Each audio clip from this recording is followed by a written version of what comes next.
एक हफ्ता हो गया रिमशा वसान के कातिलों को गिरफ्तार ना किया जा सका। नाम सामने मगर पुलिस कहां है? सवाल उठे। 13 साला रिमशा को 9 गोलियां मारकर अहले खाना के सामने कत्ल किया गया।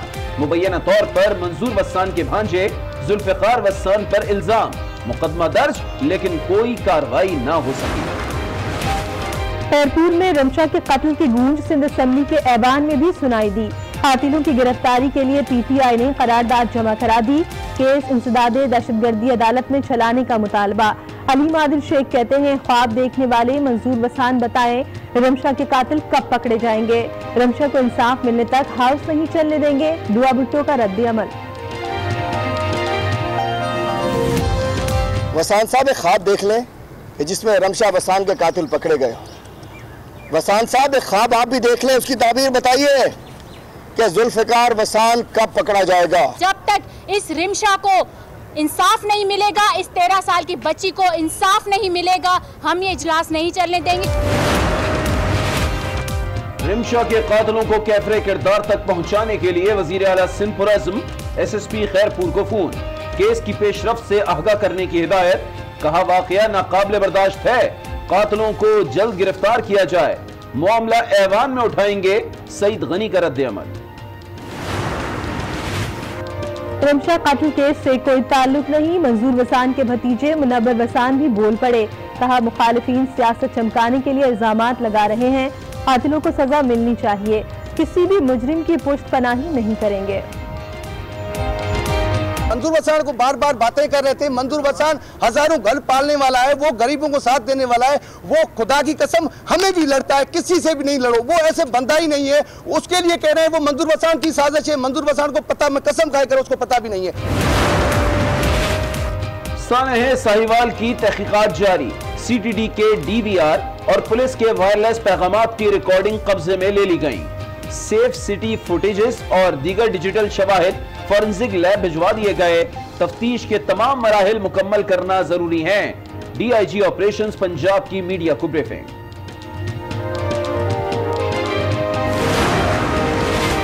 साहिवाल वाकये में बेगुनाह मारे गए खलील के भाई जलील की जेआईटी से मुलाकात। जेआईटी सरबरा ने तहकीकात से आगाह कर दिया। उम्मीद की किरण नजर आ रही है। मुतमईन ना हुए तो जुडिशल कमीशन का मुतालबा करेंगे। जलील की मीडिया से गुफ्तगू। वकील ने भी धमकियां मुस्तरद कर दी। ये केस हमारा भी है, इंसाफ मिलेगा। तर्जुमान पंजाब हुकूमत शहबाज।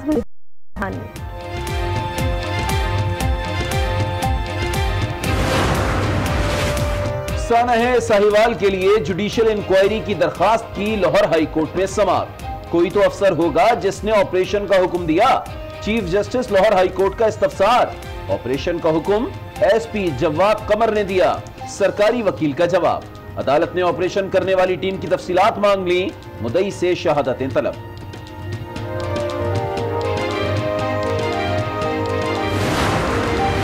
जेल से अस्पताल पहुंचने वाले नवाज शरीफ फिट फाट निकले।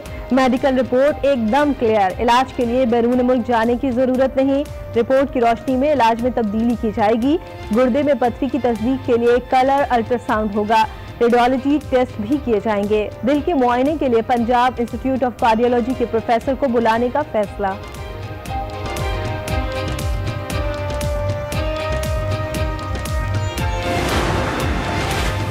सर्विसेज अस्पताल में मौजूद नवाज शरीफ से बेटी मरियम आज भी मिलने आई। खाना भी साथ लाई।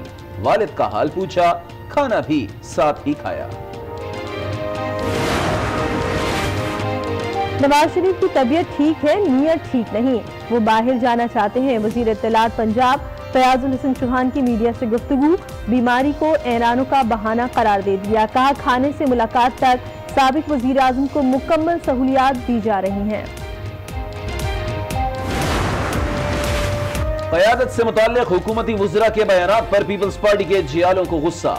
वज़ीर इत्तलात सिंध नासिर हुसैन शाह बोले, लोग कद बढ़ाने के लिए बड़े लीडर्स का नाम लेते हैं, हम इनकी जुबान इस्तेमाल नहीं करते।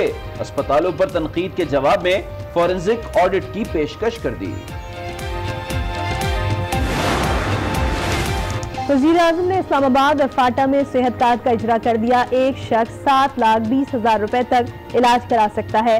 पंजाब में 1 करोड़ अफराद तक इंसाफ कार्ड पहुंचाया जाएगा।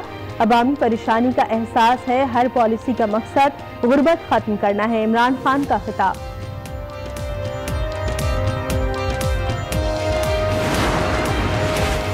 जाली बैंक अकाउंट्स केस इस्लामाबाद मुंतकिल कराने का फैसला। चेयरमैन नैब और प्रोसिक्यूटर जनरल नैब को दरखास्त इरसाल। केस बैंकिंग कोर्ट कराची में जेर समाअत है।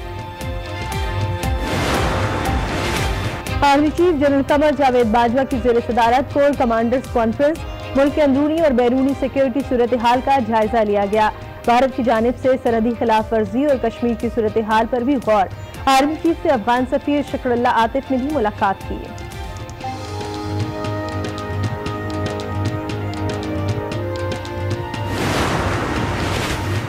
यौम यकजहती कश्मीर 5 फरवरी को आम तातील होगी।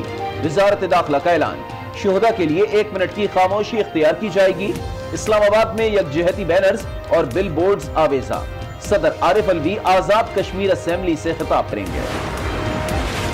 भारतीय वजीर आजम मोदी की चालबाजी। मकबूजा कश्मीर में डल लेक की सैर कश्ती में बैठे तो हाथ हिलाते रहे। सामने आदम नादमजाद बस बस पोश पहाड़ थे। सोशल मीडिया पर तंज और तानों का सैलाब उमड़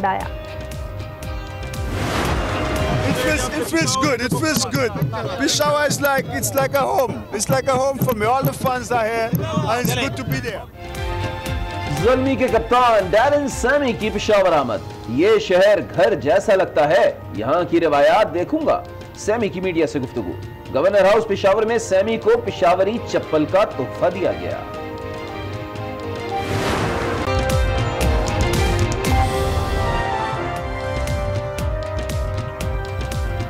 अस्सलाम वालेकुम। आज 9 बजे में आपको कहेंगे खुशामदीद। मैं हूँ शाइस्ता इकबाल और मैं हूँ अली आबिद। बुलेटिन में सबसे पहले बात खैरपुर की 13 साला रमशा की। आपको बताएं, जिसके कत्ल को 1 हफ्ता गुजर गया है लेकिन कातिल कानून की हिरासत में नहीं आ सका है। जराये के मुताबिक मुलजिम जुल्फिकार वस्सान खैरपुर में अपनी रिहाइशगाह पर ही मौजूद है। ताम सियासी असोसिएशन के बायस पुलिस के लिए इस पर बेटी की के बाद गम से निढाल वालिदैन बेबसी की तस्वीर बने हुए हैं। आंखों के सामने बेटी का कत्ल। इंसाफ की दुहाइयां देते पूरा 1 हफ्ता बीत गया। बड़ी साहब के दान नहीं देता भी असा के इंसाफ न कयो। नंढड़ी मासूम जी घर बैठा है असा के दर लाए नंढड़ी मासूम के माए 13 साल की मुझे। मुलजिम जुल्फिकार वसान कहाँ गया? पुलिस शायद जानते हुए भी अनजान है। जराये कहते हैं कातिल खैरपुर में ही मौजूद है, अपने गाँव बल्कि अपने घर पर है। ताहम ताकतवर शख्सियत को पकड़ना शायद सिंध पुलिस के बस की बात नहीं। ताहम खानापुरी के लिए पुलिस ने 8 अफराद को हिरासत में ले लिया। और तो और जो मुकदमा दर्ज हुआ उसे कमजोर बनाने के लिए गैरत के नाम पर कत्ल की दफात शामिल की गयी।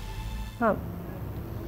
रमशा को इंसाफ दो, सिंध असम्बली का ऐलान इन नारों से गूंज उठा। तहरीक इंसाफ ने रमशा बसान के कत्ल पर खुलकर बात करना चाहिए तो पीटीआई को नुक्ता एतराज पर बात नहीं करने दी गई, जिस पर शदीद हंगामाराई शुरू हो गई और स्पीकर डाइस का घेराव कर लिया गया। आप लोग प्लीज बैठ जाएं। आप बैठ जाएं प्लीज।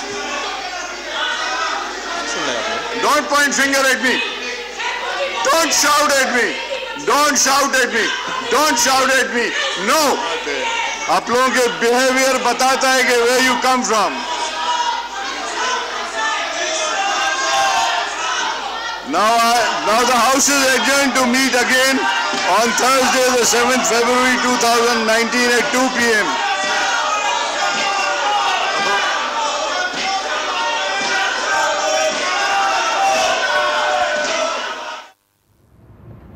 ऐवान के अंदर ही नहीं बाहर भी पीटीआई अरकान ने एहतजाज रिकॉर्ड कराया।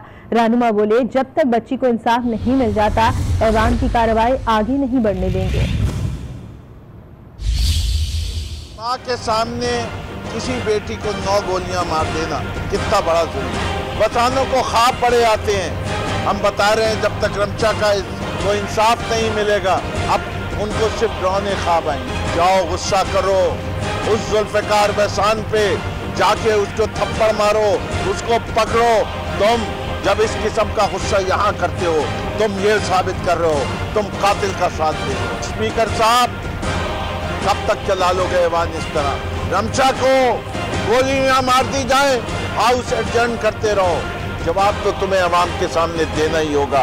यूं नहीं चलेगा ईवान। वसान साहब एक ख्वाब आप भी देख लें, उसकी ताबीर बताइए कि जुल्फिकार वसान कब पकड़ा जाएगा। ख्वाब देख लें जिसमें रमशा वसान के कातिल पकड़े गए। कहाँ है? ये इनके चेहरे, जालिम चेहरे बेनकाब हो चुके हैं। रमशा कत्ल केस से मंजूर वसान का कोई ताल्लुक नहीं है। ओपोजिशन मामले पर सियासत कर रही है। मंजूर वसान के भतीजे मुनव्वर वसान ने रमशा केस से लाताल्लुकी जाहिर कर दी है। बोले कि मुलजिम जो भी हो उसे कानून की गिरफ्त में लाया जाए। वसान खानदान किसी मुजरिम की पुष्टपनाही नहीं करेगा। जो भी हुआ है गलत हुआ है। हम चाहते हैं जिसने किया है उसके 5-8 भाई भी अरेस्ट हुए हैं, उनके जो घर वाले आए हैं उनके घर तोड़ दिए गए हैं, लेकिन हमने किसी की सपोर्ट नहीं की है। हम कहते हैं जिसने किया है उसको सजा देनी चाहिए, उसको अरेस्ट करना चाहिए। लेकिन ये जो मंजूर वसान के खिलाफ बात कर रहे हैं, जो कुछ बात का आ रहा है, हम भी उनके साथ थे, लेकिन ये मंजूर वसान को बार बार बातें कर रहे थे। मंजूर वसान हजारों घर पालने वाला है, वो गरीबों को साथ देने वाला है, वो खुदा की कसम हमें भी लड़ता है, किसी से भी नहीं लड़ो, वो ऐसे बंदा ही नहीं है। उसके लिए कह रहे हैं वो मंजूर वसान की साजिश है। मंजूर वसान को पता, मैं कसम खाए कर उसको पता भी नहीं है। कातिलों को कैफर किरदार तक पहुंचाया जाएगा। वज़ीर आला सिंध मुराद अली शाह ने हिदायत कर दी। SSP खैरपुर उमर तुफैल को फोन करके तफसीलात तलब की। उन्होंने कहा कि किसी मासूम बच्ची को कोई कैसे कत्ल कर सकता है, ये वाकया नाकाबिल बर्दाश्त है। वज़ीर आला सिंध ने हिदायत की कि उन्हें केस की पेशरफ्त से आगाह किया जाए।